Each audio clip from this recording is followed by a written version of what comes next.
মুসলমানের জন্য সুনির্দিষ্ট কোনো জায়গা নেই, ভূখণ্ড নাই। উম্মাহের কনসেপ্ট মুসলমান লালন করবে। সারা পৃথিবীর প্রত্যেকটা মুসলমানের জন্য সে কাঁদবে, মুসলমানের জন্য সে হাসবে। আলহামদুলিল্লাহ ওয়া সালামু আলা ইবাদিহিল্লাযীনা ইসতাফা মাবাদ রব্বি ইশরাহ লি সাদরি ওয়া ইয়াসসির লি আমরি ওয়াহলুল উকদাতাম মিন লিসানি ইয়াফকাহু qawli qala রাসূলুল্লাহ সাল্লাল্লাহু আলাইহি ওয়াসাল্লাম ইন্না আসদাকাল হাদিসি কিতাবুল্লাহ ওয়া আহসানাল হাদী হাদী মুহাম্মাদিন সাল্লাল্লাহু আলাইহি ওয়াসাল্লাম ওয়া শাররুল উমুরি মুহদাসাতুহা ওয়া কুল্লু মুহদাসাতিন বিদআহ ওয়া কুল্লু বিদআতিন দালালাহ ওয়া কুল্লু দালালাতিন ফিন-নার। اللهم إني أستغفرك بعلمك وأستغفرك بقدرتك وأسألك من فضلك العظيم فإنك تقدر ولا أقدر وتعلم ولا أعلم وأنت علام الغيوب। শেরি কাফেলা প্রাণপ্রিয় সংগঠন বাংলাদেশ ইসলামী ছাত্র শিবির যশোর জেলা পূর্বের মনিয়ারপুর উপজেলার উদ্যোগে আয়োজিত আজকের এই পুনর্মিলনী অনুষ্ঠানের উপস্থিত সম্মানিত অতিথিবৃন্দ, এখানে উপস্থিত রয়েছেন মানবতার মুক্তির আন্দোলন বাংলাদেশ জামাত ইসলামীর সম্মানিত জেলার সেক্রেটারি, অন্যান্য দায়িত্বশীল বৃন্দ, একান্ত প্রিয় ডেলিগেট ভাইরা, আসসালামু আলাইকুম ওয়া রাহমাতুল্লাহি ওয়া বারাকাতুহু। আল্লাহ রাব্বুল আলামিনের দরবারে লাখ কোটি শুকরিয়া আদায় করি। এটা শিডিউল ছাড়া প্রোগ্রাম, আশা হলো আমরা দেখার তৌফিক দিয়েছেন আপনাদের সাথে। এজন্য মহান মুনিবের দরবারে কায়েম মনোভাবকে শুকর গুজারি হচ্ছে, আলহামদুলিল্লাহ। তবে আলোচনার শুরুতেই কয়েকটা দৃষ্টি আকর্ষণীয় আছে, যেটা আমার পক্ষ থেকে খুব জরুরি মনে করছি। এক নম্বর হচ্ছে, এখানে লেখা হয়েছে মনিরামপুর উপজেলা। কেন্দ্রের মনিরামপুর উপজেলা বলতে কোনো শাখা নাই। এটা যেহেতু কেন্দ্রের একটা শাখার অধীনস্থ একটা থানা, সুতরাং এখানে শাখার নামটা অবশ্যই অবশ্যই লিখতে হবে। নিজেদেরকে কেন্দ্রীয় সংগঠন ভাবার কোনো প্রয়োজন নাই, না নিজেদেরকে আলাদা কোনো শাখাও ভাবার কোনো প্রয়োজন নেই। কেন্দ্র তার নির্ধারিত শাখার অধীনে বাকি জেলাগুলো পরিচালিত হয়। এ কারণে বাংলাদেশের সব জায়গায় সিস্টেম কেন্দ্রের শাখার নামটা দেয়, কেন্দ্রীয় সংগঠন তাদের নামটা শুধুমাত্র লেখে প্রোগ্রাম করলে। এরপর থেকে প্রোগ্রাম করলে এই জাতীয় দৃষ্টি আকর্ষণীয়গুলো মাথায় রাখতে হবে।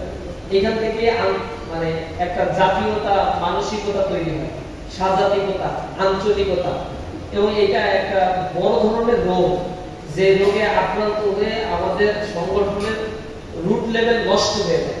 আমরা বিভিন্ন জায়গায় এই রোগগুলো দেখতে পেয়েছি, যে রোগের কারণে নিজেদেরকে একটা সেপারিজম মানসিকতা, সংকীর্ণ মনা, এই জিনিসগুলো আছে। আপনারা আদর্শবাদী দলের পতনের কারণ বইয়ের ভিতরে আব্বাস আলী খানের লেখা বই, এগুলো তো অনেক খুবই ভালো মানের বড় মাপের একজন স্কলার, বুদ্ধিজীবী একজন মানুষ ছিলেন। তিনি আদর্শবাদী দলের পতনের কয়েকটা কারণের মধ্যে একটা লিখছেন, নিজেদের মধ্যে যখন এরকম প্রদর্শন ইচ্ছা মানসিকতাগুলো তৈরি হয়, তখন সংগঠন তার আস্তে আস্তে ক্ষয়িষ্ণু চিন্তার দিকে যেতে থাকে। একটা সময় রসকসহীন অবস্থায় এটা পতন ঘটে। এটা হচ্ছে বড় একটা সমস্যা। আর সৈয়দ আবুল আলা মওদুদী বানিয়ে জামাত, তিনি তার বইয়ের মধ্যে বলেছেন যে একটা রাষ্ট্র গঠনের ক্ষেত্রে অথবা একটা সংগঠনের ক্ষেত্রে জাতীয়তাবাদ হচ্ছে সবচেয়ে বড় অন্তরায়, এবং ইসলামী আদর্শিক রাষ্ট্রে কোনো আঞ্চলিকতা, জাতীয়তাবাদ থাকবে না। জাতীয়তাবাদের নামগন্ধ যেখানে থাকে সেই জায়গায় একামতে দিন প্রতিষ্ঠা হয়। এজন্য আল্লামা ইকবালের একটা কবিতার মধ্যে আপনারা শুনেছেন, খুবই পপুলার। উনি বলেছেন, রোহে জমি সে লেকার था आसमां हमारा मुस्लिम है हम वतन है सारा जहां हमारा। মুসলমানের জন্য সুনির্দিষ্ট কোনো জায়গা নেই, ভূখণ্ড নাই। উম্মাহের কনসেপ্ট মুসলমান লালন করবে। সারা পৃথিবীর প্রত্যেকটা মুসলমানের জন্য সে কাঁদবে, মুসলমানের জন্য সে হাসবে। রাসূল বলেছেন, কুল্লু মুসলিমিন কাজাসাদিল ওয়াহিদ। একটা সারা পৃথিবীর সব মুসলমান হচ্ছে একটা দেহের মতো। দেহের কোনো জায়গায় হঠাৎ যদি কেটে যায়, আঙুলের নখ কেটে গেছে বা নখের কাছে একটু রক্ত প্রবাহিত হচ্ছে, পুরো শরীর ব্যথায় বিষ হয়ে থাকে, কারণ ছোট্ট একটা জায়গায় কেটেছে। শরীরের সবকিছু স্বাভাবিক প্রবাহমান থাকলেও ওই মানুষটা নিজে ফিল করে, I am very much sick, আমি এখন সুস্থ না। সুতরাং আমার পুরো শরীরটাকে সুস্থ রাখাটা হচ্ছে জরুরি, কারণ প্রত্যেকটা শরীরের একটা টিস্যুর সাথে, ত্বকের সাথে শরীরের নার্ভাস সিস্টেম গুলো এখানে জড়িত। আবার প্রতিনিয়ত কোথাও আঘাতগ্রস্ত হলে আমার মানে অক্সিপিটাল লোব বা ফ্রন্টাল লোব এর মধ্যে যে ইন্টারকানেকশন, এর কারণে আমি মেন্টালি অসুস্থ হয়ে যাই। তো রাসূল বলেছেন প্রত্যেকটা মুসলমান যেহেতু একটা শরীরের মতো, পৃথিবীর কোনো জায়গায় কোনো মুসলমান যদি ক্ষতিগ্রস্ত হয়, বিপদে পড়ে, সারা পৃথিবীর মুসলিম উম্মাহ এখানে যেন ক্ষতিগ্রস্ত হয় এবং বিপদে পড়ে। এজন্য খেলাফতের কনসেপ্টটা মুসলিমরা বা ইসলাম সবচেয়ে বেশি লালন করে। আর খেলাফতের কনসেপ্ট কোনো দেশীয় কনসেপ্ট না, এটা কোনো হচ্ছে ডোমেস্টিক কোনো এলাকার কনসেপ্ট। খেলাফতের ব্যবস্থা হচ্ছে বিশ্বজনীন ব্যবস্থাপনা, এটা কোনো একটা নির্দিষ্ট পার্টিকুলার কোনো দেশের। হ্যাঁ, দেশে খেলাফত ব্যবস্থা অনুযায়ী কোনো একটা দেশ সেটা পরিচালিত হতে পারে ইমারতের মাধ্যমে, কিন্তু খেলাফত হবে সারা পৃথিবীতে, এটা একটা ব্যবস্থাপনা। এই পৃথিবীতে একজনই খলিফা থাকবেন। পৃথিবীর কোথাও মুসলমান আক্রান্ত হলে ওই খলিফাতুল মুসলিমিনের দায়িত্ব হচ্ছে শুধু মুসলমান না, পৃথিবীর কেউ আক্রান্ত হলে সেই মাজলুম জনপদ থেকে তাকে উদ্ধার করা মুসলমানের দায়িত্ব হয়ে পড়ে। এজন্য পৃথিবীর মুসলমান যখন পৃথিবী শাসন করে তখন সারা পৃথিবীকে তারা ওন করতে চায়, ধ্বংসযজ্ঞ চালায় না। মুসলমান ভারতবর্ষে আসছে, তারা এখানে লুটপাট করেন। আপনারা সালাউদ্দিন আইয়ুবীর ঘটনা শুনেছেন, যখন মুসলমানরা সালাউদ্দিন আইয়ুবীর নেতৃত্বে মসজিদুল আকসা দখল করেছিল, তখন বিনা রক্তপাতে সেই বিজয়টা মুসলমান সংগঠিত করেছিল। 100 বছর পরে গিয়ে ওই মসজিদুল আকসা যখন আবার কাফেররা, জাইনিস্টরা, খ্রিস্টানরা দখল করে নিল, ক্রুসেডাররা, তখন তারা সেখানে এত রক্তের বন্যা বইয়েছিল, ইতিহাসের বইয়ে লেখা হাঁটু সমান, কোথাও দেখছে টাকনু বিরা সমান পর্যন্ত রক্ত প্রবাহিত হচ্ছিল মসজিদের ভিতরে। যাকে যেভাবে পেয়েছে তারা জবাই দিয়েছে। এপ্রিল ফুলের ঘটনা নিঃসন্দেহে আপনাদের অজানা নয়, পৃথিবীর ইতিহাস সাক্ষী। মুসলমান কর্ডোবা নগরী দখল করেছে, স্পেন দখল করেছে, সেখানে কোনো রক্তপাত ঘটায়নি। সেখানে তারিক বিন জিয়াদ, মুসা বিন নুসাইরের নেতৃত্বে একটা সুস্থ ইসলামী আদর্শ বাস্তবায়নের জন্য তারা কাজ করেছে। বখতিয়ার খলজির নেতৃত্বে ভারতবর্ষে মুসলমানদের আগমন ঘটার পরে কোটি কোটি হিন্দুদের মধ্য থেকে মুসলমান 550 বছর শাসন করে এখানে কোনো রক্তের বন্যা বয়। কিন্তু এখানে 550 বছর মুসলমান শাসনের পরে 190 বছর যখন এখানে ব্রিটিশরা শাসন করেছিল, শুরুতেই 13 বছরের ব্যবধানে এখানে চরম দুর্ভিক্ষ এখানে তারা তৈরি করে 1,55,00,000 মানুষকে তারা হত্যা করেছে। এটা হচ্ছে তাদের ইতিহাস। মুসলমানের ইতিহাস হচ্ছে নিজাম থেকে মুসলমানদেরকে, মুসলমানের দায়িত্ব হচ্ছে মানুষকে সুষ্ঠু ইসলামের দিকে এবং শান্তির অবস্থা তৈরি করার জন্যই তারা রাজনীতি করে, সমাজ ব্যবস্থা পরিচালনা করে। এজন্য আমরা বলি, আমাদেরকে রাজনীতির কথা বললে আমরা বলি we call it the rules of Islam, the way of Islam, the guidance of Islam. If this means politics to you, then this is our politics. আমরা মানুষকে ডাকি ইসলামের দিকে, কোরআনের দিকে, হাদিসের দিকে, যা কোরআনে বলা হয়েছে। যদি কোরআনে ডিক্লেয়ার করা থাকে পলিটিক্সের কথা, so this is our politics, no doubt. আমাদের এখানে কোনো সন্দেহ নেই। সুতরাং আমাদের মন মানসিকতার জায়গা থেকে মুসলমান হয় বিশ্ব মাতৃকা, ইউনিভার্সাল মাইন্ডে, কোন সংকীর্ণ মনা মুসলমানদের মধ্যে কখনো বাসা বাঁধতে পারে না। হ্যাঁ, মুসলমান যেখানে জন্মগ্রহণ করে প্রথমে সে আবাদ করে তার নিজস্ব জমি, এরপরে সারা পৃথিবীর জন্য সে নিজেকে প্রস্তুতি গ্রহণ করে। যেটা কোরআনে আল্লাহ ইন্ডিকেট দিয়েছে, কু আনফুসাকুম ওয়া আহলিকুম নার, তুমি আর তোমার আহাল পরিবার বা আশেপাশে যারা আছে এদেরকে জাহান নামের আগুন থেকে আগে বাঁচাও, এরপরে সারা পৃথিবীতে তুমি ছড়িয়ে পড়ো। এটা হয়তো নির্দেশনা কোরআন শরীফের মধ্যে আছে, এটা আমাদের অবশ্যই মানতে হবে। দ্বিতীয়ত হচ্ছে, আমি আসার পরে দেখলাম মোটরসাইকেল সোডাম দিয়ে নিয়ে আসা হচ্ছে। 5 আগস্টের পরে এই জাতীয় জিনিস পছন্দ করে।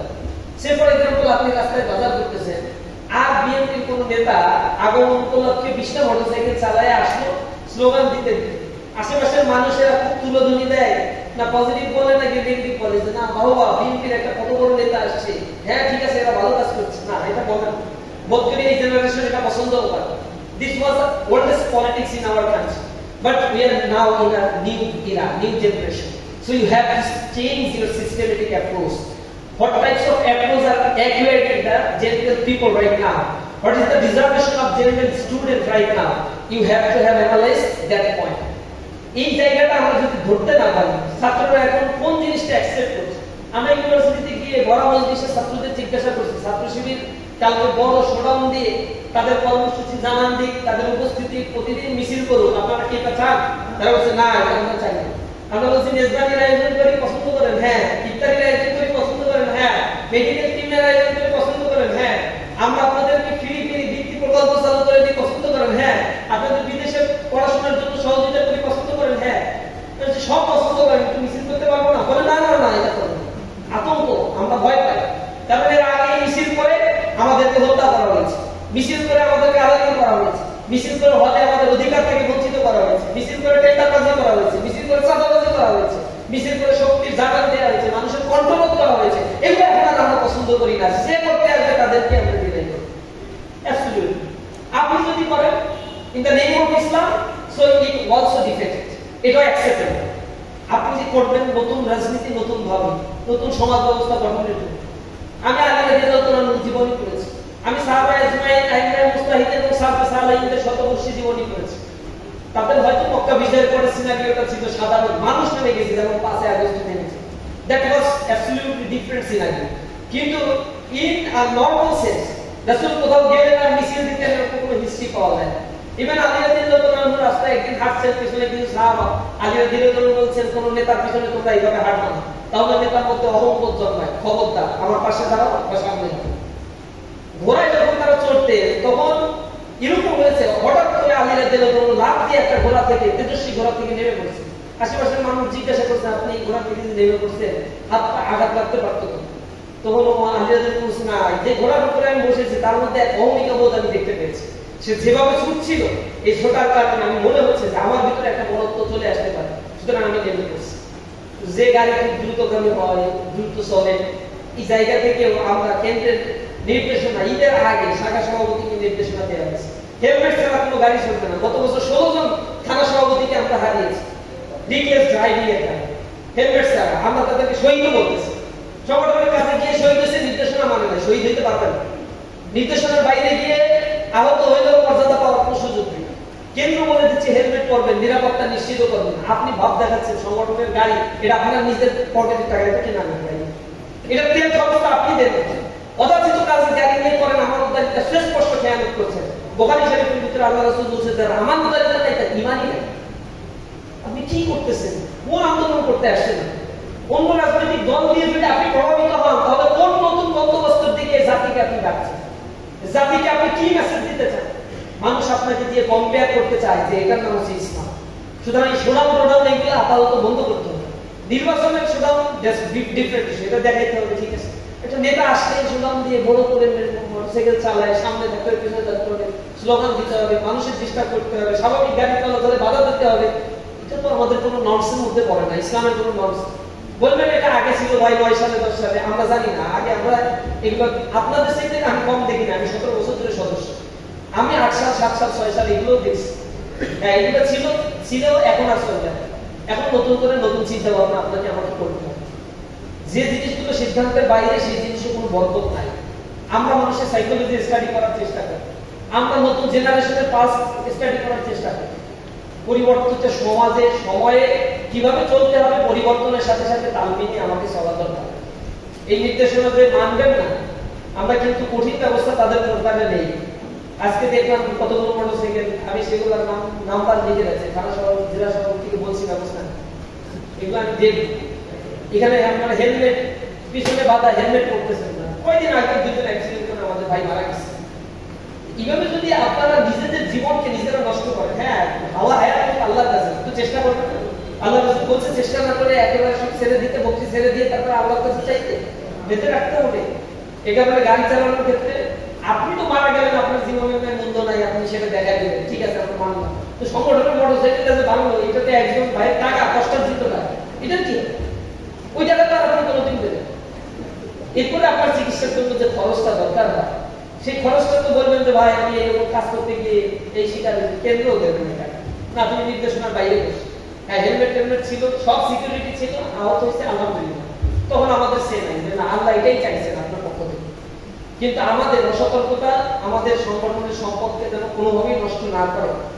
আপনার নিজেকে প্রোটেক্ট করবেন, মানুষের পালসগুলো বোঝার চেষ্টা করবেন, নতুন সময়ে নতুন বন্দোবস্তের দিকে আমরা আগাবো, পারবো তো ইনশাআল্লাহ।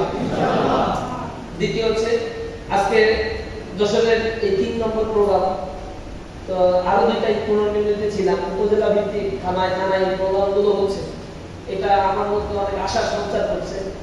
এত মানে আলহামদুলিল্লাহ, যশোরের পূর্বের আগেও একটা প্রোগ্রামে আমি এসেছিলাম কর্মী সমাবেশে, সেখানেও প্রায় 1000-এর উপরে কর্মী ছিল।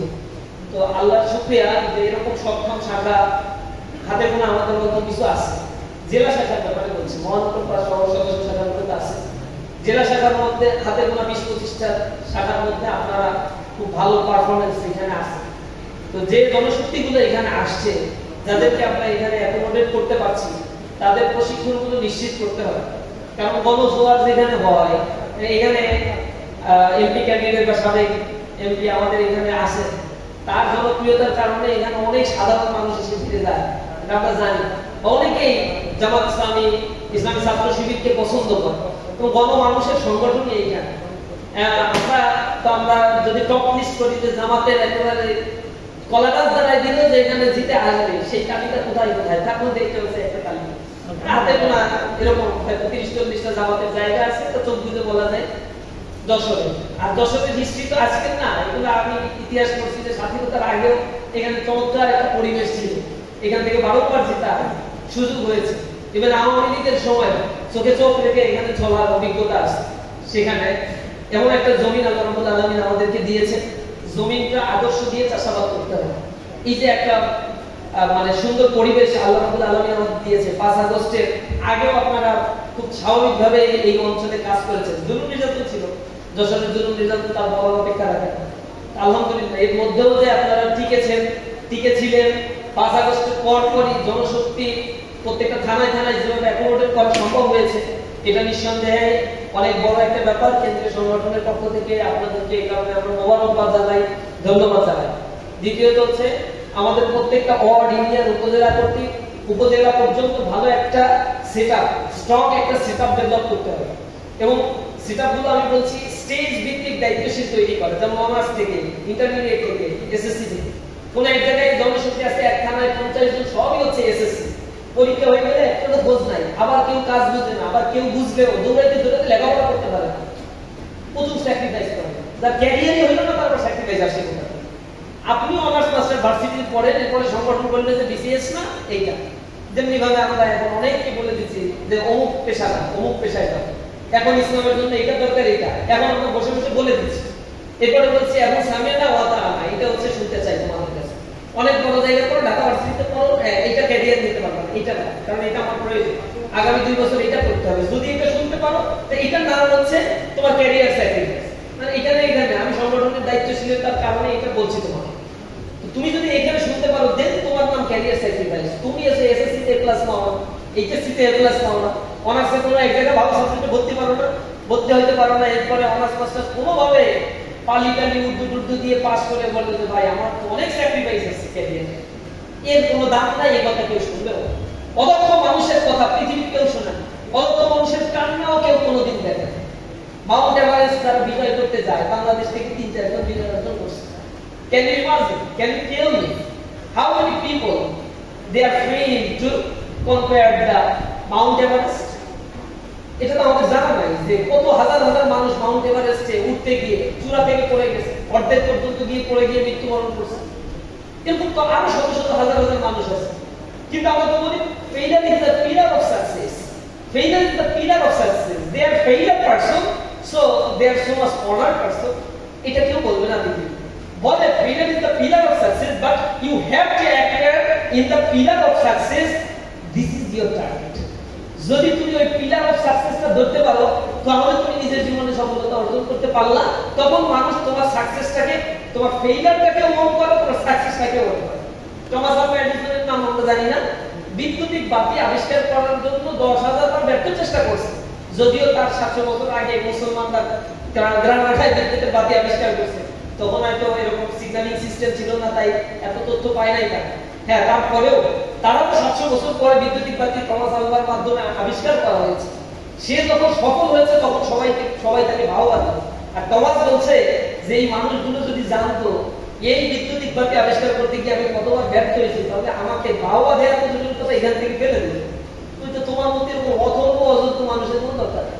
অথচ কোনো একটা সফলতার পেছনে এরকম ট্রাই আমাকে করতে হয়, কিন্তু আলটিমেট আমাকে সাকসেস করতেই হয়। এটা মাথার ভিতরে রাখতে হবে, কারণ সাকসেস বিনা তোমাকে কেউ বুঝবে না। এজন্য ছাত্র শিবিরের জনশক্তিদের জন্য আমাদের মেসেজটা হচ্ছে ট্রাই করতে হবে, সাকসেস অর্জন করতে হবে। এবং এটা ইসলামের নরমাল একটা থিওরি, মান জাদ্দা ওয়াজাদা, যে চেষ্টা করে সে সেই জিনিসটা প্রাপ্ত হয়, তাকে আল্লাহ রাব্বুল আলামিন সেটা দেন। এই চেষ্টাটা আমাকে আপনাকে করে যেতে হবে। ইসলামী আন্দোলনের কর্মী ভাইদেরকে সেই জায়গায় একেবারে যোগ্যতা সম্পন্ন মানুষ হওয়া দরকার। এজন্য জনশক্তি গঠনের ক্ষেত্রে অনার্স লেভেল থেকে যারা মূল দায়িত্ব পালন করবে, ইন্টারমিডিয়েট থেকে এবং এসএসসি থেকে সমান তালে তৈরি করতে হবে, যাতে কোনো ভাইয়ের উপরে প্রেশার না পড়ে। এমন কাজ আবেগের বসে নির্বাচন আসছে এখন দূরেই হবে, লেখাপড়ার খোঁজ নাই। তোমার বাবা তোমার কাছে নির্বাচনী কর্মী কখনোই হইতে চায় না, বলতে চায় না, তোমার কাছে প্রত্যাশা করে ভালো একটা রেজাল্ট। হ্যাঁ, তাহলে সময় ব্যবস্থাপনা করতে হবে, কেন্দ্র যেভাবে বলে সেভাবে কাজ করতে হবে।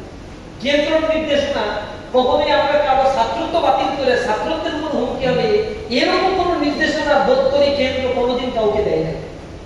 কিন্তু রুট লেভেলে আস্তে আস্তে চর্চা চলতে থাকবে। আমরা আমাদের নির্দেশনা সার্কুলার স্পষ্টভাবে যেভাবে বলে দিচ্ছি সেগুলো পালন করতে হবে। এসএসসি পরীক্ষার্থীরা যারা এখন ঘুরে বেড়াইছে, আমরা বলছি প্রতিটা জেলা শাখায় শত শত ছাত্রছাত্রী পরীক্ষা দিয়ে বের হয়েছে, মুরব্বী সংগঠনের সহযোগিতা নিয়ে ট্রেনিং সেন্টারগুলোতে কম্পিউটার শিখাও, ইংরেজি শিখাও। দেখো তোমাদের উপরে কি পরিমাণে মানুষের আস্থা বাড়ে, যেটা সরকার পাচ্ছে না। বর্তমান সময়ে টেকনোলজির যুগে যেভাবে টেকনোলজিক্যালি ট্রেন আপ পিপলকে করা দরকার সেটা তারা করছে না। ছাত্র শিবির একটা জেলা শাখায় এরকম 2-3 হাজার ছাত্রকে এই ট্রেনিংটা দিচ্ছে। দেখো এর ইম্প্যাক্টটা কত গভীরে গিয়ে চলে যায়। ও জীবন ও মরার আগ পর্যন্ত ছাত্র শিবিরকে নেগেটিভ কোনো কথা বলতে পারে। কিন্তু আমরা কি সেই আয়োজন করতে পারছি? আমরা প্রত্যেকটা এলাকায় লিফলেট বিতরণ করতাম যে এখানে ফ্রি কম্পিউটার ট্রেনিং। আজকে যে ছোট মানুষটা এসএসসি পরীক্ষায় 5-10 বছর পরে সেই হচ্ছে এই রাষ্ট্রের একজন সম্মানিত নাগরিক, সেই ইউনিভার্সিটিতে ভর্তি হবে। তোমার একটু সহযোগিতা যদি পায় আর কোন স্তরে কোনো গিয়ে কোনো ভালো কিছু করে, হয়তো সে অনেক বড় দায়িত্বশীল নাও হইতে পারে, কিন্তু তোমার ক্ষতি জীবনেও করবে না। এবং এই জিনিসটা আজীবন সে মনে রাখবে যে না, ওরা আমার উপকার করছে। যেখানেই যাই আমার দ্বারা যেন কোনো ক্ষতি এর মাধ্যমে না হয়, এই কৃতজ্ঞতা বোধ আমি থাকি। আমরা আমাদের বন্ধু বান্ধবের মধ্যে হাজার হাজার লোক দেখতে পেয়েছি, একটু উপকার পেয়েছে, আমাদের একটা কোচিং এ পড়ছে, একটু আমাদের মেসেজ থাকছে, ওই সময় 1 মাস একটু আমরা সার্ভিস দিয়েছি, শেষ। সুতরাং সেবার বিনিময়ে নেতৃত্বের জায়গাটা আমাদেরকে নিতে হবে, রেজাল্ট ভালো করতে হবে। কেন্দ্র যা বলে এইটাই শুনতে হবে, সবচেয়ে ভালো হবে কেন্দ্রের নির্দেশনা নিয়ে, এবং সেটা পালন করার ভিতরে বেশি কল্যাণ, এটা যেন আমরা মাথায় রাখি। গণসমর্থন আছে, কিন্তু মানুষের জন্য কি করতে পারলাম? মানুষ আমাদের সমর্থন দেয়, কিন্তু আমি মানুষের জন্য নাই। এই সমর্থন আজকে আছে, কালকে নাই। মানুষের জন্য কাজ করতে হবে। যেগুলো খেলাধুলায় রাসায়নিকতা করেছে, মানুষ তাদেরকে সমর্থন দিয়েছে, তারা নির্দ্বিধায় মানুষের জন্য কাজ করছে, নিজের উদারপূর্তি করার জন্য কোনো কিছুই করে। এই জিনিসটা আমাদের মাথায় রাখা উচিত। দ্বিতীয়ত হচ্ছে আমাদের এখানে যারা জনশক্তি ভাইরা যারা রয়েছে, তাদের ভিতরে দাওয়াতি চরিত্রটা একেবারে বেশি পরিমাণে করতে, প্রত্যেকটি স্তরের মানুষের সাথে দাওয়াত কাজ করতে হবে। এপ্রিলের প্রথম সপ্তাহে নির্বাচন হতে পারে, একটা টেন্টেটিভ একটা ডেট দিয়েছে, হাতে কোনো 10 মাস সময় আছে। তা আপনারা যদি এখন মাঠ ছেড়ে দেন, 10 মাস আছে, নাক দেখে ঘুমান, বাতিল শক্তি কোনোদিন ঘুমায় না। তারা বিভাজন তৈরি করে দিয়ে আগে বিএনপির সাথে হয়তো জামাতের সম্পর্ক ভালো ছিল, এখন সম্পর্ক আদায় কাজ করে এরা অনুপ্রবেশ ঘটিয়ে এই কাজগুলো করবে। সুতরাং তাদের মতো করে ফিল্ড তাদের জন্য ছেড়ে দেওয়া যাবে না। টেকনিক্যাল জিনিসগুলো, ইন্টেলেকচুয়াল প্রপার্টি নিজেকে ওন করার জন্য চেষ্টা করতে হবে। 10টা মাস সময় আছে, নিরবিচ্ছিন্নভাবে কাজ করা উচিত। আমাদের যে কয়টা সেন্টারে ভোট কেন্দ্র হয়, ইসলামী ছাত্র শিবিরের জনশক্তিদের উচিত প্রতিটা সেন্টার কেন্দ্রিক সেই জায়গায় উপশাখা ডেভেলপ করে ফেলা। উপশাখা তৈরি করলে আপনার আমার সংগঠন দাঁড়াবে। প্রতিটা উপশাখায় অন্তত 10-15 জন ছাত্র যারা হচ্ছে ইন্টারমিডিয়েটে পড়ে বা অনার্সে পড়ে, এরকম ভাইরা তৈরি হতে হবে। তাহলে এটা হিসাব করেন, এই অঞ্চলে কয়টা সেন্টার আছে? 350-400 সেন্টার তো হবে। এতগুলো এখন উপশাখা করতে গেলে কি পরিমাণে আমার জনশক্তি লাগবে? ভোট করতে গেলে বোঝা যায়। আমরা স্বাভাবিক দায়িত্ব পালন করছি, একটা থানায় ওয়ার্ডে 30 জন কর্মী হয়ে আলহামদুলিল্লাহ সুবহানাল্লাহ করছি, কিন্তু যখন ওই ওয়ার্ডে আবার নির্বাচনের কাজ করছি, যে গলিতে গলিতে হাঁটছি আর যে পরিমাণ মানুষ দেখছি, হতাশ হয়ে গেছে। হায় রে, এই এলাকায় তো আসি নাই। কারণ আমার ওয়ার্ডে 4টা উপশাখা, 4টা মসজিদ কেন্দ্রিক, ওই মসজিদে নামাজ পড়ছে, আশেপাশে মাঠে যে কয়েকজন পাইছি বাস মনে করছে এটাই আমার ওয়ার্ড, কিন্তু এটা তো ওয়ার্ড না। এর বাইরেও বস্তি এলাকা আছে, ভিতরে অনেক বাড়ি আছে, অনেক মাঠ আছে, অনেক মানুষ কাজ করে। কিন্তু আমরা নির্বাচন না করতে গেলে ওই জিনিসগুলো দেখতাম। যেহেতু নির্বাচনের ক্ষেত্রে ইসলামী ছাত্র শিবির সহযোগিতা করে, ইসলামী ছাত্র শিবির কোনো নির্বাচন করে না, ইসলামী ছাত্র শিবির নির্বাচনের ক্ষেত্রে সামগ্রিকভাবে সহযোগিতা করে থাকে। এটা করার কারণে আমাদের ভিতরে জনমানুষের কথাগুলো শোনার, ছাত্রদের কথাগুলো শোনার একটা সুযোগ আমাদের তৈরি হয়। এ কারণে এখন থেকে নিজেদের জায়গা থেকে প্রতিটা সেন্টারের উপশাখাগুলো শক্তিশালী করার জন্য সর্বোচ্চ চেষ্টা আমাদেরকে করতে হবে, যেন আমাদের পরবর্তীতে এটাকে কাজে লাগে। এই জিনিসটা পারবেন না? ইনশাআল্লাহ। এরপরে আমাদের আল্লাহ রাব্বুল আলামিন 5 আগস্টের পরে যে সুযোগগুলো আমাদেরকে দিয়েছে, এটা তো বাংলাদেশ স্বাধীনতার পরে 54 বছরে এরকম সুযোগ আমরা পাই নাই, কোনোদিনই পাই নাই। একেবারে স্বাধীনতার পরে যে বিভৎস অবস্থায় দেশের ছিল, এগুলো যারা ইতিহাস করছেন তাদের মনে এমন দাগ কেটে আছে। যেভাবে মারা হয়েছে, হত্যা করা হয়েছে, এক জাসদের নেতা কর্মী মানে বামদেরকে ঠেকানোর জন্য শেখ মুজিবুর রহমান সেখানে 74-তে এসে বাকশাল কায়েম করলো, তার আগ পর্যন্ত রক্ষী বাহিনী তৈরি করে জাসদে 8,000 9,000 নেতা কর্মীকে জবাই করে হত্যা করছে, গুলি করে হত্যা করছে। প্যারালাল একটা বাহিনী তৈরি করছে, সেনাবাহিনীর মতো করে রক্ষী বাহিনী তারা তৈরি করছে। এরপরে তো বাকশাল কায়েম করলো। ইসলামিকদের তো 72-এর পরপর অনেককেই হত্যা করা হয়েছে, অনেককেই মারা হয়েছে। এরপরে দেশের সম্পদ সেখানে পাচার করা হয়েছে। মেজরাতুল জলিলের লেখা প্রকৃত স্বাধীনতাই পরাধীনতা বইটা পড়লে আপনারা এগুলো বুঝতে পারবেন কি ধরনের দুর্বৃত্তায়ন এই বাংলাদেশে করা হয়েছে। স্বাধীনতা উত্তরে দেশে যে পরিমাণে অর্থায়ন এসেছে সেগুলো সব লুটপাট করে একটা পার্টিকুলার দল আওয়ামী লীগ সেগুলো খেয়ে ভক্ষণ করেছে। এবং এত লুটপাট করেছিল যে সুহাপুরে এই অঞ্চলে বড় একটা দুর্ভিক্ষ দেখা দিয়েছে। মানুষের পেটে খাদ্য নাই, অথচ লুটপাট করে কোটি কোটি টাকার মালিক যখন হয়ে গেছে আওয়ামী লীগের নেতা করে 75-এ অনিবার্য সেই দুর্ঘটনা ঘটেছে। 75-এর ঘটনার পরে দেশটা আর দাঁড়াইতে পারে না। 77-78 সালে এসে যখন বহুদলীয় গণতন্ত্র আবার চালু হইল, নিষিদ্ধ দলগুলো আবার তাদের কার্যক্রম শুরু করলো। 77 সালে ইসলামী ছাত্র শিবির এক ঐতিহাসিক প্রেক্ষাপটে তার যাত্রা শুরু করলো। এরপর থেকে একাধারে শাহাদাতের ঘটনা, ক্যাম্পাসে আনরেস্ট অবস্থা। যদিও সেনাবাহিনী মাঝে মাঝে এইটাকে টেক ওভার করেছিল, কিন্তু তৎকালীন সময় 90-এর দশকে 80 থেকে 90 সালে সেরাজার এরশাদের সময় সেও দল গঠন করছিল এবং একটা ছাত্র সংগঠনও তার ছিল। তাদের হাতে ইসলামী ছাত্র শিবিরের অসংখ্য ভাই শহীদ হয়েছে। এরপরে বিএনপির হাতে, ছাত্র দলের হাতে তো 32 জন ভাই আমাদের শহীদ হয়েছে। শুধু তাই না, ট্রানজিশনাল পিরিয়ড যখন ছিল 8, 9, 6, 7, 8 সাল, সেনাবাহিনীর সময় 144 ধারা গাড়ি ছিল, তখন স্বাভাবিকভাবে মিছিল, মিটিং, সভা সমাবেশ ক্যাম্পাসগুলোতে করা যেত। স্বাধীনতার পরে 4 দলীয় জোট যখন ক্ষমতায় 2001 থেকে 2006 সাল পর্যন্ত ছিল, এই সময় ক্যাম্পাসে পাওয়ার পলিটিক্সের কারণে ছাত্র দল প্রতিটা ক্যাম্পাসে ক্লাস ছাত্র শিবিরের সাথে লেগেই থাকে। সেই হিসেবে দৃষ্টিকোণ থেকে 54 বছর পরে আমার অবজারভেশন এরকম একটা সুযোগ বিগত 9 মাস যেটা পেয়েছি, আর সামনে আরো 10 মাস ইনশাআল্লাহ আমাদের কর্মের মাধ্যমে আল্লাহ হয়তো এটা অনেক এক্সটেন্ড করে দেবেন ইনশাআল্লাহ। আমরা এটা পেয়েছি যে প্রতিটা ক্যাম্পাসে, স্কুল আঙিনাগুলোতে আমরা কাজ করার সুযোগ পেয়েছি। একটা দল তো আছে তারা দখলবাজি দিয়ে এগুলো নিয়ে করতেছে, আলহামদুলিল্লাহ করুক। আমরা আমাদের আদর্শ নিয়ে আমরা মানুষের কাছে এখন পৌঁছে, আমাদের আদর্শের কাছাকাছি আদর্শ নিয়ে বাধা দেওয়ার মতো এখন আর কেউ নাই। এখন আল্লাহ রাব্বুল আলামিন যেহেতু সুযোগটা কিছুদিন দিছে, তাহলে এখন নাকে তেল দিন ঘুমাইতে হবে আমাদের সারাক্ষণ। আর এটা দেখতে পাবো বিজয় এমনি চলে আসছে, কষ্ট ছাড়া বিজয় আসে না। কষ্ট ছাড়া কেষ্ট মেলে না, বলে না, কষ্ট ছাড়া কোনোদিন বিজয় আসে না। আগে যে কাজটা করতাম, আমাদের কিছু ভাইরা বলেন বিভিন্ন জায়গায় যারা প্রতিষ্ঠিত, তারা বলেন আগে যা করছেন কয়েকজন বেশি করে, ওরা ঘুমায় কাজ করলে আপনি জেগে জেগে ঘুমান, কাজ করতে থাকেন সারাদিন। এরকম সুযোগ আর পাবেন না। এই সময় যা পারেন ফলেতে তাই বলে নেন। অর্থাৎ এখন কাজ সুযোগ আছে। কেউ ক্যাম্পাসে গেলে আমার মারতেছে না, কেউ ক্যাম্পাসে গেলে গাড়ি দিচ্ছে না। প্রতিটা ক্যাম্পাসে মেডিকেল ক্যাম্প করেন, বৃত্তি প্রকল্প করেন, সেখানে ছাত্রদের নিয়ে কুইজ কম্পিটিশন করেন, ইসলামিক জলসার আসর বসান, সাংস্কৃতিক উন্মুক্ত সাংস্কৃতিক মঞ্চ বসান। যে কাজগুলো করলে ছাত্ররা আমাদের কাছে আসবে, ভালোবাসবে, এই ক্রিয়েটিভ কাজের প্রতি মনোযোগ আরো বেশি বৃদ্ধি করতে হবে আমাদের। এতে যেন মনিরামপুরের প্রতিটা এলাকায়, প্রতিটা অলিগলিতে ছাত্ররা অন্তত ইসলামী ছাত্র শিবিরের দাওয়াত পায়। সাথী সদস্য সব বানাইতে হবে, এটা আমি কোশ্চিন কালেও বলি। এটা সম্ভব না আদত হলে, একটা ক্যাডারভিত্তিক ছাত্র সংগঠনে এত ছাত্র সদস্য হয় না, কিন্তু সমর্থক কর্মী তো অনেক হইতে পারে। তবে সেই সমর্থক কর্মী খালি নাম কাজতে ঘোষণা দিলে হবে না, কোরআনটা তাকে শিখাইতে হবে। তা না হইলে নামধারী কর্মীরাই পরবর্তীতে ইসলামী আন্দোলনের সবচেয়ে বেশি দুর্নাম করে থাকে। নাম হচ্ছে কর্মী, নাম হচ্ছে সাথী, সাদাবাজি শুরু করে দিচ্ছে। এই নাম ঢাকায় নানা ধরনের অপকর্ম করছে, ব্যবসা শুরু করছে, মানুষের টাকা নিয়ে চলে গেছে। এরকম ঘটনাগুলো নাই মোটেও। এগুলো সংগঠনের ইমেজকে সংকটে ফেলে দেয়। এই জন্য লোক তৈরি করাটা খুবই জরুরি। আল্লাহ রাসূল নেতৃত্বের জন্য যে ধরনের লোক তৈরি করতেন আপনারা দেখেছেন, রাসূলের আশেপাশে না মক্কায় এত তীব্র প্রতিরোধ, এরপরেও রাসূল তাদেরকে কোরআন শেখানোর জন্য হযরত আকরাম রাদিয়াল্লাহু তাআলা বাড়ি হেবা করে দিয়েছে অনেকটা। অনেক দূর মক্কা, সেই পাহাড়ের উপরে উঠতে হয় সাহাবীরা রাতে অন্ধকারে, সেখানে গিয়ে আল্লাহ রাসূলের কাছে কোরআন শিখতে। আর রাসূলকে প্রেরণের উদ্দেশ্যই ছিল এটা, ওয়াল্লাযী বা'আসা ফিল উম্মিয়িনা রাসূলাম মিনহুম ইয়াতলু আলাইহিম আয়াতি ওয়া ইউযাক্কিহিম ওয়া ইউআল্লিমুহুমুল কিতাবা ওয়াল হিকমা। তিনি মানুষকে কিতাব শিক্ষা দিতেন, হিকমা শিক্ষা দিতেন।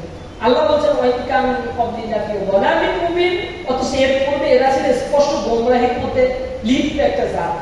কোরআন না জানলে সে গোমরাহ। কোরআনের ব্যাপারে বলা হয়েছে কোরআন মানুষকে লিতুখরিজান নাসা মিনাজ যুলুমাতি ইলাল নূর। রাসূলকে প্রেরণ করেছে যাতে আপনি ঘোরতর অন্ধকার থেকে মানুষকে হেদায়েতের পথে নিয়ে আসতে পারেন। আর এই হেদায়েতের পথে নিয়ে আসার একমাত্র ওয়ে আউট হচ্ছে কোরআন। এই কিতাবটা আল্লাহ রাসূল শিক্ষা দিতেন। কতটুকু পলিটিক্স করছেন রাসূলের জিন্দেগিতে আপনারা ভালো জানেন, আর কতটুকু কিতাব শিক্ষার জন্য সময় বরাদ্দ রেখেছে এটা বলা হয়। আল্লাহ রাব্বুল আলামিন রাসূলকে প্রশিক্ষণ দিয়ে বলছে যে তুমি তোমার কাজ হচ্ছে রাতে আল্লাহর ইবাদত করা, নাফিলাতাল লাক, আসা আইয়া বা আসা রাব্বুকা মাকামান মাহমুদা।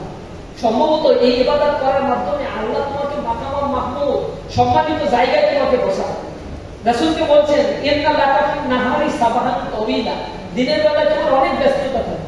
ওয়া তুরিসমা রাব্বিকা ওয়া তাবাক্কাল ইলাইহি তাওয়াক্কাল, তোমার রাতের বেলায় তো অনেক ব্যস্ত, দিনের বেলায় অনেক ব্যস্ততা, রাতের বেলায় দাঁড়িয়ে যাও। নিসফাহু আও ইনকুস মিনহু কলিলা আও জিদ আলাইহি ওয়া রাত্তিলিল কুরআনা তারতিলা, তেলাওয়াত তারতিলের সাথে তেলাওয়াত গুলো করতে হবে। এগুলো রাসূলের শিক্ষা ছিল। মদিনায় যাওয়ার পরে তিনি শুরুতে মসজিদে নববী তৈরি করে ছোট্ট একটা জায়গা সে কিনে নিলেন। এরপর মসজিদে নববী তৈরি করে খেজুর গাছের পাশ কাটাই কাটাই এগুলো দিয়ে এরপর মসজিদটা নির্মাণ করে সেখানে আহলে সুফফাদেরকে রাখা শুরু করলেন। আহলে সুফফাদের কাজ হচ্ছে বর্তমান তাবলীগের জামাতের মতো না।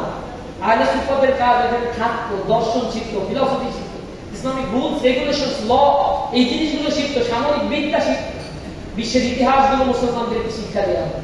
এই জিনিসগুলো শিক্ষা অর্জন করে রাসূল করিম সাল্লাল্লাহু আলাইহি ওয়াসাল্লামের ওফাতের পরে এই মানুষগুলো আহলে সুফফায় আসছিল না। তারা বের হয়ে গিয়ে কেউ ফতোয়া দিত, কেউ জুডিশিয়ারি চালাতো, কেউ বড় যোদ্ধা হয়ে গিয়েছিল, কেউ বড় গভর্নর হয়েছে, কেউ রাষ্ট্র পরিচালনা করেছে। বিজেতা শক্তি হিসেবে তারা পৃথিবীর মুখে নিজেদেরকে তৈরি করতে সক্ষম হয়েছে। মানুষ তৈরি করতে হবে, এটাই রাসূল আমাদেরকে শিক্ষা দিয়েছেন। কোরআনের এটাই আমাদের কাছে বার্তা দেওয়া হয়েছে। এজন্য অনুরোধ জানাবো, যখনই কোনো কর্মী বৃদ্ধি করি, সাথী বৃদ্ধি করি, কোরআনের শিক্ষাটা তাদের কাছে শিক্ষা দিতে হবে, বক্তব্য চালু করতে হবে, প্রতিটা মসজিদকে আলাদা করতে হবে। ওপেন সংবিধানে রাতের অন্ধকারে সভাপতি হাত তুলে আল্লাহর কাছে দোয়া করবে, আল্লাহ আমার বাপ মারে একটু ক্ষমা করে দাও, হে আল্লাহ আমাদের গুনাহগারটা আমাদের জন্য মাফ করে দাও, অন্যায় কাজ করতে দিও না আমাদের, আমরা তোমার কাছে সারেন্ডার করি। এই যুবকরা যখন আল্লাহর কাছে হাত তুলে তুলে এভাবে দোয়া করবে, এলাকার মানুষগুলো যদি এই দোয়ায় শামিল হয়ে যায়, মসজিদে এসে আপনার সাথে হাতে হাত মিলায় চোখের পানি দিলে আল্লাহর কাছে কান্নাকাটি করে, মানুষগুলো তখন বুঝতে পারবে ইসলামী ছাত্র শিবির কি জিনিস। ইসলামী ছাত্র শিবিরের একটা ইটারনাল বিউটি আছে, এত সৌন্দর্য এই সংগঠনের মধ্যে। এই সংগঠনে যে আসছে সেই শুধুমাত্র বুঝে জীবন দিয়ে দেয়, সংগঠন থেকে দেয়। সাথী কর্মীদেরকে আমরা অনেক ক্ষেত্রেই পাই না, অনেক সাথীদেরকে আমরা পাই না, কিন্তু সদস্য হারাই খুবই কম। কারণ সদস্যরা এই সংগঠনের ইন্টারনাল এই বিউটিটা আজ করতে পারে। কর্মীদের নিয়ে এই জাতীয় প্রোগ্রামগুলো 15 বছর আমরা করতে পারি, এখন থেকে বেশি বেশি করে করবেন, সৌন্দর্য ফুটাই করবেন, মানসিকতা উদার করবেন। সবসময়ের জন্যই আমাদের মানসিকতা এখন কেন যেন একটা সোয়াব মানসিকতা হয়ে গেছে, সোয়াব মানসিকতা পরিহার করবে। আমি দেখছি আমার ছাত্র শিবিরের সাবেক ভাইরা বিদায় নেওয়ার পরে কোনো কিছু অমুক একটা ফেডারেশনের সদস্য ছবি একটা দিয়ে একটা পোস্টার করছে, ফেসবুকে লিখে দিচ্ছে সাবেক সদস্য আমি ছাত্র শিবির। কি এক রোগেতে পাইছে। এখানে জামাত ইসলামের কিছু ভাইদেরকে পারমিশন দেওয়া হয় সংগঠন থেকে নির্বাচন করার কারণে ছবি ব্যবহার করা, তা না হলে তারা এটা করতো। এইটা দেখা দেখি মনে হচ্ছে মহা উৎসব শুরু হয়ে গেছে, ছবি না দিলে আমরা ঈদ জমে না। আমি কি এক মহা নেতা হয়ে গেছি, আমার ছবি না, কাজের খোঁজ নাই, মানুষের কল্যাণের খোঁজ নাই, কোরআন হাদিস পড়ার খোঁজ নাই, সারাক্ষণ ফেসবুকে উল্টাপাল্টা কমেন্টস আর এগুলো করতে থাকে। আর এই লোকটা এসে এখন ছাত্র শিবিরের কিছু নোটিশ দেওয়া লাগে কেন? এই প্রদর্শন ইচ্ছাদেরকে কেন নোটিশ দিতে হবে? আপনি দেখেন না ইসলাম ছাত্র শিবিরের কেন্দ্রীয় সভাপতি সে শুভেচ্ছা বার্তা দেয়, সে নিজের ছবি ব্যবহার করে। কেন্দ্রীয় সভাপতি সেক্রেটারির কিছু অনুমতি থাকলে এগুলো আমরাও ব্যবহার বন্ধ করেছি। আর সেই জায়গায় আপনার এই জিনিসগুলো করতে কে বলে? আমরা এই কাজগুলো কিন্তু ধারাবাহিকভাবে করছি। প্রদর্শন ইচ্ছা আমাদের মধ্য থেকে অনেক বেশি বেড়ে যাচ্ছে। এই জিনিসগুলো কমাতে হবে, যত কমানো যায় তত ভালো। নিজের মধ্যে রিয়া আসলে কোনো আমল কিন্তু কবুল হয় না। রিয়া মাত্র যদি আমল করতে পারে সে আমল আল্লাহর কাছে বেশি কবুল হয়। কিয়ামতের ময়দানে ভয়ঙ্কর হাদিস, সবাই জানেন, জাস্ট বোঝা খারাপ হচ্ছে। হাদিসের মধ্যে আল্লাহ রাসূল বলেছেন যে কিয়ামতের ময়দানে কিছু মানুষকে হাজির করা হবে, এরপরে আল্লাহ প্রদত্ত তার নিয়ামতের কথা বর্ণনা করা হবে, এরপরে তাকে বলা হবে এই নিয়ামতের শুকরিয়া শুকরিয়া তুমি কি করছো? তখন সে বলবে আল্লাহ আমি তো শহীদ হয়ে গেছি, তোমার রাস্তায় জীবন দিয়েছি, এখন আমাকে তোমার প্রতিশ্রুত জান্নাত দাও। আল্লাহ বলেন যে না, তুমি দুনিয়াতে তোমাকে শহীদ বলবে মানুষ, এজন্যই তুমি শহীদ হয়েছো, তো তোমার তো দুনিয়াতে মানুষ শহীদ বলছে, তুমি পেয়ে গেছো, আমার জন্য তো কিছু করো নাই, সুতরাং তোমার আমার কাছে তোমার কিছুই নেই। তখন ফেরেশতাকে নির্দেশ দেওয়া হবে পা টেনে উপর করে জাহান্নামের দিকে নিক্ষেপ করা হবে। এভাবে এক ডাকার কথা আছে, ধারাবাহিকভাবে অনেকগুলো বর্ণনার কথা আছে, কিন্তু মাথায় রাখতে হবে এই আমলগুলো যেন আমার এত জিনিস কষ্টার্জিত একটা জিনিস এই রিয়ার কারণে সব নষ্ট হয়ে যাচ্ছে, বছরের পর বছর জীবনের কত সময়ের বিনিময় এখানে করলাম অথচ কিছুই পাইলাম না। তো শেরের মধ্যে আপনারা বলছেন না হাল্লাকা সিররুন ইনদাল্লাহ বাইনাকা আনতা ওয়া বাইনাল্লাহ, হাল্লাকা সাদাকাতুন তাতফা লা ইয়ালামুহা ইল্লাল্লাহ, কিসাসুল লা তাকশাফু ইল্লা বিকিতাবিকা হিনা তারাল্লাহ, মা আহারাকা বিহাযা আন ইয়াদকুরা কদরুকা ইল্লাল্লাহ। তোমার কাছে কি এমন কোন আমল আছে যে আমলগুলো আল্লাহ ছাড়া আর কেউ জানেন না? যদি সেটা থাকে কিয়ামতের ময়দানে আল্লাহ সেই গোপন আমলগুলো তোমার সামনে বের করে বলবেন যে হ্যাঁ তুমি এই আমলটা করছিলে, আমি খুব পছন্দ হয়েছে, সুতরাং তুমি এখন জান্নাতে থাকো। বলা হচ্ছে ইয়াকুরা কদরুকা ইনদাল্লাহ, আল্লাহর কাছে তোমার মান ইজ্জত তখন যে কত বেড়ে যায়। তুমি যে আমল করো সেটা যদি আল্লাহর জন্য হয়, সূরা মুজাম্মিলের শেষ আয়াতের শেষ অংশে আল্লাহ বলছেন ওমা তুকদ্দিমু লিআনফুসিকুম মিন খায়রিন তাজিদুহু ইনদাল্লাহ হুয়া খায়রু ওয়া আযমু আজরা। তুমি যাই করো না কেন আল্লাহ কোনো আমল নষ্ট হতে দেন না, যে আমল আল্লাহর জন্য করা হয় আল্লাহ এটা প্রিজার্ভেশন করে রেখে দেন এবং এর মহান প্রতিদান তোমাদেরকে আল্লাহ রাব্বুল আলামিন দান করবেন ইনশাআল্লাহ। তো সেই চমৎকার আমল আনন্দ একটা সৌন্দর্য নিজেদের মধ্যে বৃদ্ধি করার জন্য আমরা এই সংগঠনটা করি। আমি আশা করি আপনাদের মধ্যে একটা উদার মানসিকতা আপনারা তৈরি করবেন। বিংশ শতাব্দীর 21 শতকের যে চ্যালেঞ্জ আমাদের সামনে রয়েছে, টেকনোলজিক্যাল চ্যালেঞ্জ রয়েছে, ইনোভেশন নাম জায়গা থেকে পৃথিবীকে তারাই নেতৃত্ব দিবে যারা এই জায়গা থেকে এগিয়ে যাবে। আমাদের দেশের ডেমোগ্রাফিক ডিভিডেন্ডের কারণে ন্যাচারাল রিসোর্স অনেক বেশি, আমার যে মানব সম্পদ রয়েছে এই জিনিসটা 2030 সাল পর্যন্ত সর্ববৃহৎ থাকবে। আর 100 বছর পরে গিয়ে আমি এই সুযোগটা পাবো। এই সময়টায় যে জাতি নিজেকে তৈরি করতে পারে বিশ্ব নেতৃত্ব দেয়। সিঙ্গাপুরের কথা হিস্ট্রি করে দেখবেন, চাইনার হিস্ট্রি করে দেখবেন, তাইওয়ান, হংকং, সিঙ্গাপুরের ইতিহাস করে দেখবেন। চায়না এখন প্রতি বছর 80 লাখ 85 লাখ করে জনগোষ্ঠী কমে যাচ্ছে, জনগণ বাড়াইতে পারছে না। জনগণ নিয়ামক শক্তি যেটা বাংলাদেশে আছে ডেমোগ্রাফিক ডিভিডেন্ড 2030 সাল পর্যন্ত চলবে। এটাকে সম্পদে পরিণত করার জন্য বিগত ফ্যাসিবাদের সময় কোনো উদ্যোগ নেওয়া হয়নি, বরং এমন শিক্ষা ব্যবস্থা চাপিয়ে দেওয়া হয়েছে যদি দ্বন্দ্বহীন নগরবিহীন কিছু মানব সম্পদ যাতে তৈরি হয় এই কাজটা তারা করছে। কারণ আমাদের দায়িত্বটা তো এই সমাজকে নিয়ে ভাবা, এই সোসাইটিকে সবচেয়ে বেশি ভালোবাসি ইসলামী ছাত্র শিবির। জন্মের পর থেকেই আমি দেখছি এদেশের স্বাধিকারের জন্য, সার্বভৌমত্বের জন্য যদি কোনো দল সংগঠন কাজ করে থাকে, আমার আল্লাহকে সাক্ষী রেখে বলছি এই দেশকে, এই ভূখণ্ডকে, এই জমির সার্বভৌমত্বকে সবচেয়ে বেশি ওন করে ইসলামী ছাত্র শিবির। বাদবাকি যাদের দেখছি বেনিয়ার মতো আসে যায়, লুটপাট করে, দেশ থেকে টাকা পাচার করে নিয়ে যায়, চেতনা বিক্রি করে খেয়েছে তারা। কিন্তু এই দেশের জন্য আমি জীবন দিয়েছি, আমার ভাইরা রক্ত দিয়েছে, এই জিনিসগুলো আমাদের পক্ষেই সম্ভব। সুতরাং এই দেশকে যদি গড়ে তুলতে হয় ইসলামী ছাত্র শিবিরের কর্মীদেরকে শপথ নিতে হবে এই জাতিকে গড়ে তোলার একটা বৃত্তি নিজের মধ্যে ধারণ করতে। আমার মনের ভিতরে থাকবে পৃথিবীর সবচেয়ে জায়ান্ট টেকনোলজিস প্রতিষ্ঠান যেখানে রয়েছে সেই জায়গাগুলো নিয়ন্ত্রণ করবে ইসলামী ছাত্র শিবির। সবচেয়ে বড় বিদ্যাপীঠ পৃথিবীতে গবেষণা কেন্দ্র যেগুলো রয়েছে সেখানে পাবে ইসলামী ছাত্র শিবির। সবচেয়ে বড় ম্যানেজমেন্ট সিস্টেম যেই জায়গাগুলোতে চলে সেই জিনিসগুলো নিয়ন্ত্রণ করবে ইসলামী ছাত্র শিবির। সারা পৃথিবী কাঁপানো নেতৃত্ব তৈরির কারখানা হচ্ছে ইসলামী ছাত্র শিবির। সেই মানসিকতা নিজের মধ্যে ধারণ করে এক একটা দূরদর্শী চিন্তক মানুষ তৈরি করাই আমাদের লক্ষ্য। ডোমেস্টিক চিন্তা ভাবনা আমরা খুব কম করি, আমরা উন্মায়ের চিন্তা ভাবনা করি, কিন্তু think globally but act locally. বৈশ্বিক চিন্তা করতে করতে আমার নন্দলালের মতো হারায় যায় না। কাজটা করতে হবে লোকালি, মানুষ তৈরি করতে হবে লোকালি, পড়াশোনা করতে হবে লোকালি। চিন্তা করতে করতে নন্দলালের মতো একদা একটা করিল ভীষণ পর স্বদেশের তরে যে করেই হোক রাখিবেই সে জীবন। সকলে বলিল আহা করো কি নন্দলাল, নন্দ করিল বসিয়া বসিয়া কাটাই দিতে চিরকাল। আমরা করিলে কে আর সেবা হবে এদেশে, সকলে বলিল বাহবা বাহবা বাহবা নন্দ বেশ। এরপরে লোকেরা বলছে নন্দের ভাই কলেরায় মরে দেখিবে তাহারে কেবা। সকলে বলিল যাও না নন্দ, করো না ভাইয়ের সেবা। নন্দ বলিল ভাইয়ের জন্য জীবনটাই যদি দেই, না হয় দিলাম কিন্তু অবাক দেশের হবে না।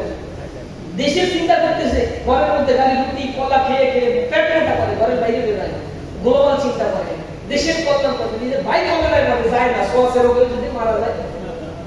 এরকম নন্দলাল মাত্রা জীবনযাপন করে রাস্তায় নামেন, পড়াশোনা করেন, স্টিল বডি তৈরি করেন, সারাদিন পরিশ্রমী একটা জীবনযাপন করেন, রেজাল্টের দিক থেকে অনমনীয় হবেন, মানুষ ঈর্ষা করবেন। This is Islamic Chhatra Shibir, this is solely unique person.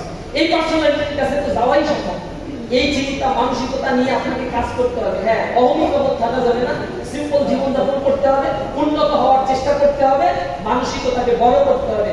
বিশাল সাগরের মতো চিন্তা যদি করেন, মানুষ আপনার কাছ থেকে পরিতৃপ্ত হবে, কিন্তু আপনি কখনোই আপনার জায়গা থেকে শেষ হয়ে যাবেন না। যারা চিন্তা করে সংকীর্ণ মনা নাই, মানুষগুলো বেঁচে থাকে, আর যারা সংকীর্ণ হয় তারা জীবনে কোনোদিন বেঁচে থাকে না, তারা ক্ষয়িষ্ঠ হয়, তারা ধ্বংসপ্রাপ্ত হয়। আমরা নিজেকে গড়ে তুলবো উম্মাহের জন্য, আমরা সমাজকে গড়ে তুলবো, এই জাতিকে গড়ে তুলবো ইসলামের জন্য। আল্লাহ রাব্বুল আলামিন এর জন্যই আমাদেরকে সৃষ্টি করেছেন। ইনশাআল্লাহ সমাজ বিপ্লবের জন্য আমরা প্রস্তুত আছি তো? ইনশাআল্লাহ। হরিনামপুরের প্রতিটা মাটিকে আমরা চাষাবাদ করবো ইনশাআল্লাহ। মানুষের কাছে, বিরোধী দলের কাছেও গিয়ে ইসলামের দাওয়াত পৌঁছাবেন, চা পানি খাওয়াবেন। কেউ আমার শত্রু থাকবে না, সবাইকে বন্ধু বানানোর চেষ্টা করবে, কিন্তু এরপরেও কিছু শত্রু তৈরি হবে, এটা ন্যাচারালি এটা হবে, কি আমার পর্যন্ত এটা চলবে। আপনার দ্বারা যেন কিছু না হয়, প্রত্যেকটা মানুষের কাছে গেছে, প্রতিটা এলাকায় ইসলামের বার্তাগুলো আমরা যেন পৌঁছে দিতে পারি। আল্লাহ আমাদেরকে সে কবুল করুন। আসসালামু আলাইকুম ওয়া রাহমাতুল্লাহি ওয়া বারাকাতুহু।